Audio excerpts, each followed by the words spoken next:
பார்த்திபன் கனவு பாகம் 2 அத்தியாயம் 21 வள்ளியின் சாபம். நடுநடுங்கி போகிறான் மாரப்ப பூபதி. என்ன இப்படி போட்டு உடைச்சிட்டானே அப்படின்ட்டு ஒரு மாதிரி கோபம் உள்ளுக்குள்ளே. ஆனால் சக்கரவர்த்தி எதிர்க்க எதுவும் செய்ய முடியாமல் ஒரு பரிதாப நிலைக்கு தள்ளப்படுறான் மாரப்ப பூபதி. கேட்குறாரு, என்னப்பா மாரப்பா, இப்போத்தைய சேனாதிபதி நீ தான், அவருடைய படையில் சேனாதிபதி நீ தானே, உன் மேலே தான் சொல்கிறான் கலங்கம் நீ விளைவிச்சதா அப்படின்னோன்னா, ஐயா பொய் பொய் பொய், சக்கரவர்த்தி இவன் சொல்கிறதெல்லாம் நம்பாதீங்க, பொய், நான் எதுவுமே செய்யலை. இதே பொன்னன் வள்ளியுடைய குடிசையில் தான் சிவனடியார் ஒருத்தர் வருவார், ஜடா மகுடதாரி வேஷதாரி. அந்த ஆள் அவன் தான் கலகம் பண்ணுது. எத்தனையோ தடவை கையும் களவுமா அவனை பிடிக்கிறேன்னு சொல்லி நான் எந்த முயற்சி செய்தாலும் இந்த பொன்னனும் வள்ளியும் இருக்காங்க பார்த்தீங்களா, அதுவும் 2 பேருமே என்னை எதுவுமே செய்ய விட்டதில்லை. அப்படியே சரணாகதி அவர்கிட்ட. இதே சதி ஆலோசனை, அதாவது இந்த மாதிரி ஒரு கலங்கம் விளைவிக்கணும், ஒரு கலகத்தை இங்கே பண்ணணும், புலிக்கொடியை நாட்டணும் அப்படின்னு சொல்லி சதி ஆலோசனை பண்ணது எல்லாமே பொன்னனோட அதே குடிசை வீட்டில் தான். அங்கே சிவனடியார் இருந்தார், அதுக்கே நான் சாட்சி, நேரடி சாட்சி நான் தான். எனக்கு தெரியும் இவங்களாம் சேர்ந்து தான் சதி பண்ணாங்க அப்படின்னு சொன்னோன்னே இப்போ குந்தவை கேட்குறா, நீ அந்த சன்னியாசியை பார்த்துருக்கியா அப்படின்னோடனே, பார்த்துருக்கேம்மா, அவன் நிஜ சன்னியாசியே கிடையாது, அவன் தாடி மகுடத்தெல்லாம் எடுத்தாக்கா அந்த ஜடாமுடியெல்லாம் எடுத்து அவன் உண்மையான ஆள் யாருங்கிறது தெரியும், நான் பார்த்துருக்கேன், இவன் பொண்ணை சொல்கிறதெல்லாம் பொய்யன்னொன்னே இவ உள்ளே இருந்து சொல்கிறான், யார் வள்ளி முணுமுணுக்கிறா பக்கத்துலேயே நின்றுட்டு, உனக்கு சாபந்தான், என்னது மாரப்ப பூபதி, நீ நல்லாவே இருக்க மாட்டேன், உனக்கு சாபந்தான், அந்த சிவனடியார் மேலே பழி போட்டினா நீ நல்லாவே இருக்க மாட்டேன் அப்படிங்கிறான். உடனே சக்கரவர்த்தி கேட்குறாரு, வள்ளி உன் வாய் மட்டும் செய்யுது, ஆனால் நீ என்ன சொல்ல வரணும்னு நினைக்கிறியோ அதை சொல்ல மாட்டேங்கிற, நீ என்ன சொல்லணும்னு நினைக்கிறியோ அதை சொல்லணுன்னு.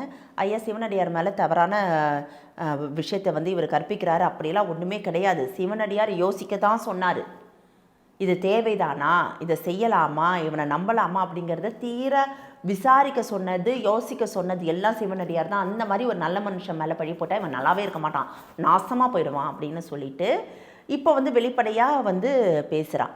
பொன்னனும் சொல்கிறான், ஐயோ அவர் கிடையாது, சிவனடியார் கலகம் விளைவிக்கலாம், இந்த மாதிரி இதை செய்யுங்க அதை செய்யுங்க, போர் புரிங்க அப்படின்லாம் அவர் சொன்னதே கிடையாது, உறுதுணையாக இருப்பேன் அவருன்னு சொல்லியிருக்கிறாரே தவிர கலகம் விளைவிக்கணுன்ட்டு இந்த திட்டத்துக்கு மூலதாரி மாரப்ப பூபதி தான் அப்படின்னு சொன்னோன்னே இப்போ குந்தவி சொல்கிறான், என்ன சொல்கிறா, அவங்கவுங்க தரப்புலேருந்து சிவனடியாரை பற்றி ஒவ்வொருத்தரும் ஒவ்வொரு விதமாக சொல்கிறீங்க, இவன் சிவனடியார் வேஷதாரின்னு சொல்கிறான், நீ உன்னோட கருத்தை சொல்லிட்டா, வள்ளி அவளுடைய பார்வையில் இருக்கக்கூடிய சிவனடியாரை பற்றி சொல்லிட்டா.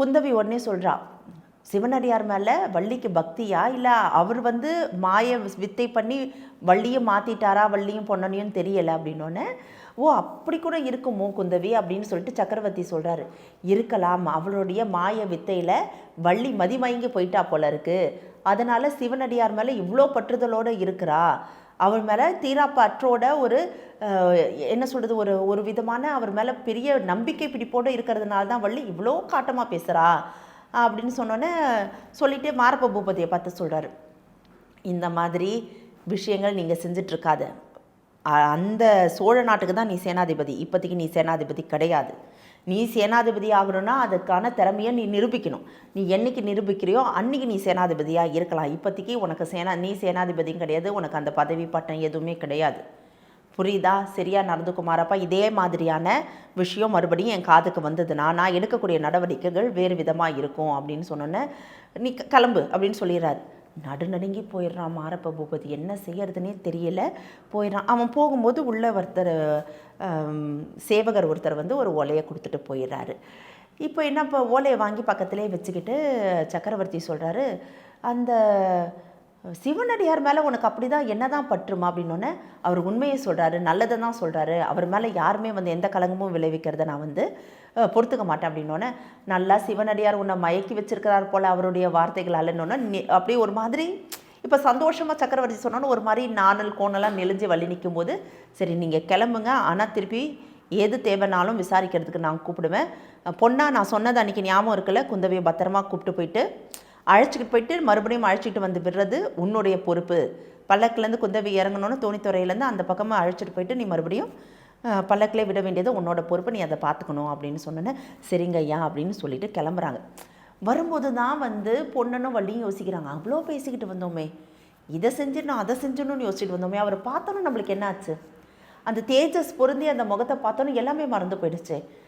அந்த அந்த பார்வையில் இருக்கக்கூடிய அந்த சக்தி நம்மளுக்கு வார்த்தையற்றவங்களாக ஆக்கிடுச்சு அப்படின்னு சொல்லிட்டு யோசிச்சுக்கிட்டே இவங்க அங்கேருந்து கிளம்பிடுறாங்க. இப்போ குந்தவி கிட்ட சொல்கிறாரு, யாரை வேணால் சொல்ல, ஆனால் இந்த வாயாடி வள்ளி இருக்காளே அப்படின்னு ஏதோ சொல்ல வராரு. உடனே குந்தவி நிறுத்திட்டு, அப்பா ஓலை வந்தது, அந்த ஓலையில் அப்படி என்ன தான் எழுதியிருக்கு படிங்கன்னொன்னே படிச்சுட்டு அவர் ரொம்ப சந்தோஷமாயிறாரு.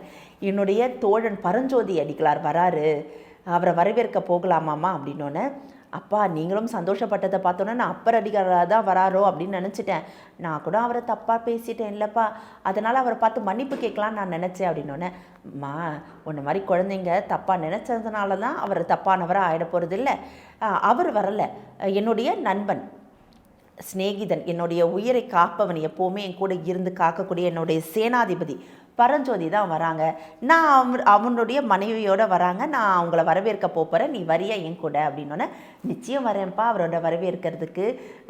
அவர் தானே நம்மளுடைய போர், அதாவது இவங்க புலிகேசியை கைப்பற்றினாங்க இல்லையா, சாளுக்கிய படையை வீழ்த்தி கைப்பற்றினாங்க இல்லையா, அந்த சாளுக்கிய படையை வீழ்த்துறதுக்கு, அதாவது புற்றீசல் மாதிரி அடுத்தடுத்து வந்த வீரர்களை அடித்து துவம்சம் பண்ணது யார் எல்லாரையும் அப்படின்னு பார்த்தீங்கன்னா நம்மளுடைய இந்த சேனாதிபதி. யாரோட சேனாதிபதி? நம்ம ரவிவர்மனுடைய சேனாதிபதியான பரஞ்சோதி தான். ஆனால் இப்போ எல்லாத்தையும் திறந்துட்டார், போர் வேணாம், சண்டை வேணாம், வம்பு வேணான்ட்டு சிவனடி சேர்ந்துட்டார். அப்படிங்கிறதுனால இப்போது தன்னுடைய பெயரையே அவர் மாற்றிக்கிட்டார். என்னென்னா சிறு தொண்டன் அப்படின்னு சொல்லிட்டு பெயரை மாற்றிக்கிட்டு ஊர் ஊராக கோயில் கோயிலாக க்ஷேத்ராரம் புறப்பட்டார். அப்படி போகிற வழியில் இங்கே உறையூரில் நம்மளுடைய சக்கரவர்த்தியை சந்திக்கிறதுக்காக வந்திருக்கிறாரு. இப்போ 2 பேருமா புறப்பட்டு போகிறாங்க. யார்? நம்மளுடைய குந்தவி தேவியும் நம்மளுடைய சக்கரவர்த்தியான ரவிவர்மரும் அவருடைய சிநேகிதன் சேனாதிபதி பரஞ்சோதி என்கிற சிறு தொண்டன், பரஞ்சோதி என்கிற சிறு தொண்டனை பார்க்கறதுக்காக கிளம்பி போகிறாங்க. இந்த தகவல் உங்களுக்கு பிடிச்சிருந்தா லைக் பண்ணுங்க, உங்க ஃப்ரெண்ட்ஸுக்கு ஷேர் பண்ணுங்க, மறக்காம எங்க சேனலுக்கு சப்ஸ்கிரைப் பண்ணுங்க.